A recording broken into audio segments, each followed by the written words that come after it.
फतेहाबाद थाना क्षेत्र के गांव परौली में रविवार की दोपहर फूस की झोपड़ी में आग लगने से एक भैंस बुरी तरह से झुलस गई। भैंस का डॉक्टर द्वारा इलाज किया जा रहा है। मिली जानकारी के अनुसार रुमाल सिंह पुत्र सियाराम निवासी परौली के घर के पास बनी फूस की झोपड़ी में रखी देवी की प्रतिमा पर अगरबत्ती जलाकर लगाई गई थी। अनुमानित लगी अगरबत्तियों के कारण झोपड़ी में आग लग गई और पास में ही किसान रुमाल सिंह की बंधी भैंस आग की चपेट में आने के कारण झुलस गई। आग की लपेट देखकर ग्रामीणों ने आग की तरफ दौड़ लगा दी। बड़ी मुश्किल के बाद द्वारा ग्रामीणों ने आग पर काबू पाया। आग से किसानों का हजारों रुपए का नुकसान हुआ है। पीड़ित द्वारा मुआवजे की मांग की गई है।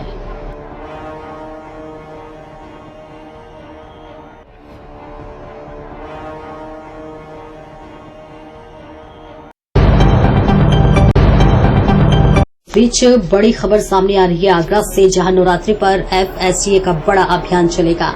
विभाग मंदिरों पर मिलावटी खाद्य पदार्थों पर जांच पड़ताल करेगा। कुट्टू के आटे की भी सैंपलिंग की जाएगी। धार्मिक खाद्य पदार्थों में मिलावट बर्दाश्त नहीं की जाएगी। डीएम के आदेश पर चलेगा जागरूक अभियान।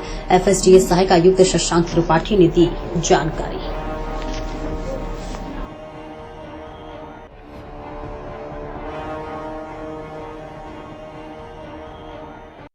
सर, नवरात्रि को लेकर क्या तैयारी है FSDA की और कुट्टू के आटे को लेकर किस तरह से अभियान चलेगा?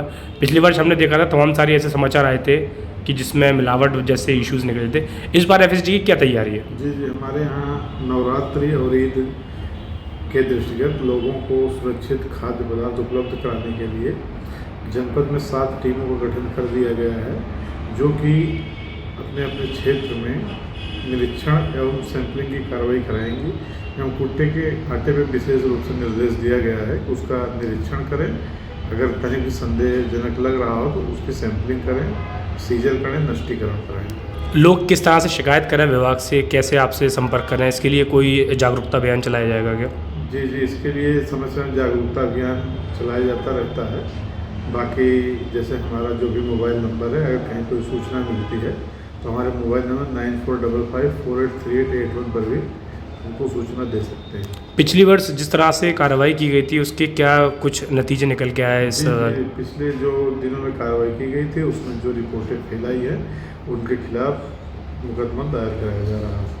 विभाग द्वारा क्या महंतों से भी, मंदिरों के जितने भी क्षेत्र के महंत हैं, हमारे शहर के मंदिर है तो हम सारे प्राचीन, उनसे भी कहीं ना कहीं बातचीत की जाएगी आपके द्वारा, ताकि हमें ट्रेस करने में आसानी हो? नहीं, जैसे जो भी स्थल है वहाँ पर भी जो है लोगों को जागरूक किया जाएगा।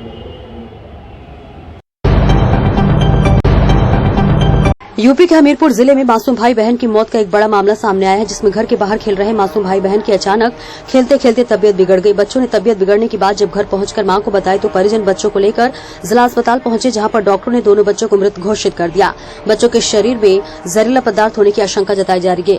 बिवार कस्बा के राघवेंद्र के मासूम बच्चे शिवम 8 वर्ष और शालिनी 6 वर्ष घर के बाहर खेल रहे थे। तभी अचानक बच्चे घर के अंदर आए और मां उत्तरा को बताया कि उनकी तबीयत खराब हो रही है, जिस पर परिजन दोनों बच्चों को अस्पताल लेकर पहुंचे। जिला अस्पताल में जांच के बाद डॉक्टर ने दोनों बच्चों को मृत घोषित कर दिया। घटना के बाद परिजनों में कोहराम मचा हुआ है। मामले का अभी तक कोई खुलासा नहीं हो सका है। बच्चों में जहरीला पदार्थ होने की आशंका जताई जा रही है।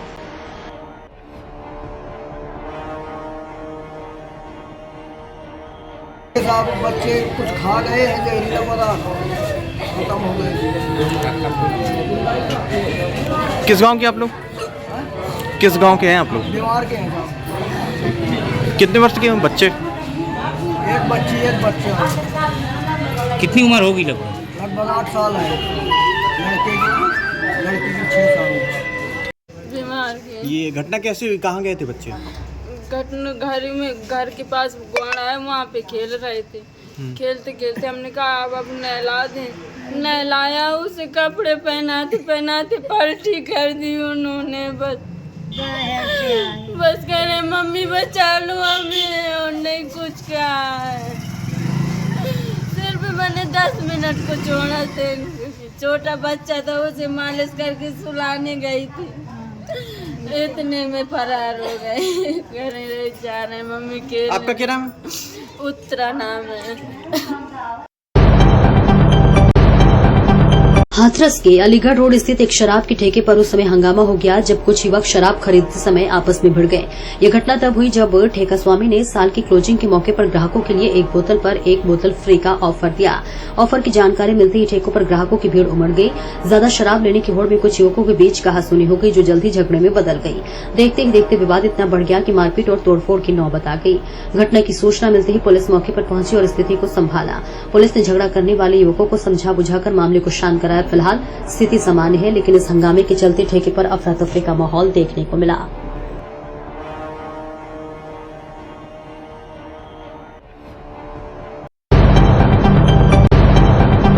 शाहजहांपुर में दंगाइयों से निपटने के लिए पुलिस ने विशेष मॉक ड्रिल की। इस दौरान पुलिस ने दंगा कर रहे दंगाइयों पर सांकेतिक लाठीचार्ज किया और आंसू गैस के गोले छोड़े। मॉक ड्रिल के दौरान पुलिस अधीक्षक समेत सभी बड़े अफसर ने भी आंसू गैस के गोले छोड़कर दंगाइयों को तितर बितर किया। दरअसल हाल ही में यूपी में हुए धरना प्रदर्शनों और उपद्रव को लेकर शाहजहांपुर पुलिस दंगाइयों से निपटने के लिए खुद की रिहर्सल कर रही है। आज पुलिस लाइन में किसी भी बड़े बलबे से निपटने के लिए मॉक ड्रिल किया गया है। मॉक ड्रिल के दौरान दंगा कर रहे दंगाइयों पर पुलिस ने लाठीचार्ज किया और आंसू गैस के गोले छोड़कर दंगाइयों को तितर बितर किया। मॉक ड्रिल के दौरान पुलिस अधीक्षक ने पुलिसकर्मियों को दंगे से निपटने के लिए खास दिशा निर्देश दिए और उन्होंने बताया कि दंगे की आपात स्थिति से कैसे निपटा जाए। इस दौरान पुलिस अधीक्षक समेत सभी पुलिस के बड़े अफसर ने आंसू गैस के गोले छोड़कर खुद को भी दंगे से निपटने के लिए तैयार किया। तो वहीं शाहजहांपुर पुलिस अधीक्षक का कहना है कि जिलों की पुलिस किसी भी स्थिति से निपटने के लिए पूरी तरीके से प्रशिक्षित और तैयार है। शाहजहांपुर से धर्मेंद्र कुमार शर्मा की रिपोर्ट।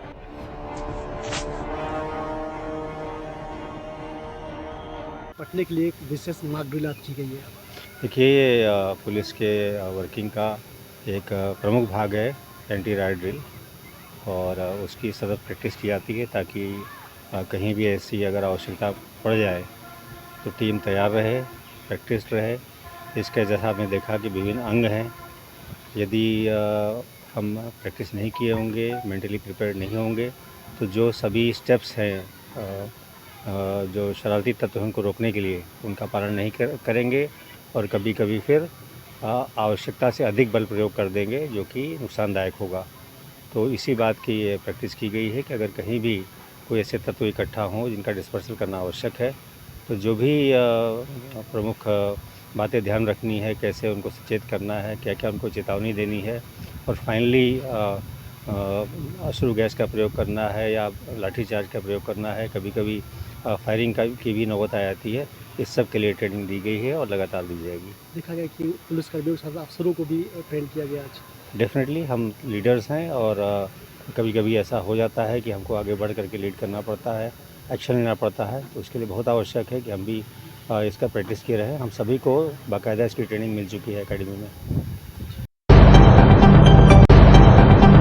मां कैला देवी की 11वीं निःशुल्क बस यात्रा शनिवार को फतेहाबाद रोड स्थित टीबीआई मॉल के पीछे होटल स्टार ऑफ ताज से रवाना हुई। बस यात्रा को एडीजी आगरा अनुपम कुलश्रेष्ठ ने नारियल फोड़ने के साथ पूजा पाठ कर और झंडी दिखाकर रवाना किया। बता दें कि